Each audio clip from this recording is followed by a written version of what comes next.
기대 수명이 높아지면서 우리 사회의 최근 5060 세대에 대한 인식이 달라지고 있습니다.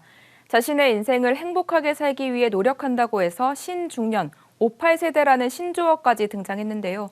교회에서도 중추적인 역할을 담당하고 있는 이들 세대들은 삶의 만족도에 따라 신앙 활동에도 적극적인 모습을 보이는 반면 현실적인 문제에 부딪히며 걱정 또한 깊습니다.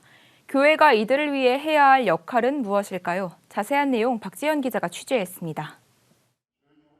교회의 핵심 연령층인 5060 세대들의 생활과 신앙 실태를 알아보는 조사 결과가 발표됐습니다.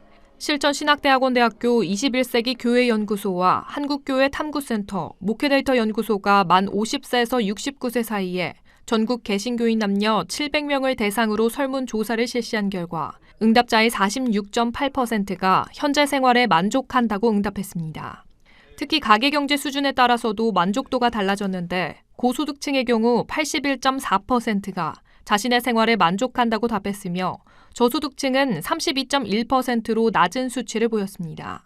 이러한 소득 수준은 교회 활동과 신앙 정도에 영향을 미쳤습니다.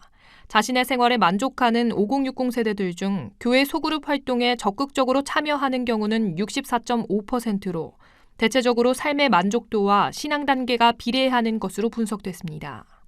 이것은 우리의 신앙 생활이라고 하는 것이 경제적인 수준, 또 사회적인 상황, 삶의 여건과 무관하지 않다고 하는 것을 보여주고 있습니다. 사실 삶의 여건이 어려운 분들이 교회 와서 만족스러운 신앙생활을 하기도 어렵고 또 지속적으로 하기 어려운 상황이라고 하는 것이죠. 그런 점에서 교회가 성도들의 어떤 여러 가지 삶의 상황들이라든지 또 경제적인 형편에 대해서도 좀 돌아보고 향후 교회에서 참여를 희망하는 활동이 있냐는 질문은 취미 활동이나 사회 봉사 활동에 높은 응답을 나타냈습니다. 또 은퇴 후에 자신의 재능과 전문 기술을 활용해 국내외 선교 봉사 활동에도 참여하고 싶다는 의견이 있었습니다.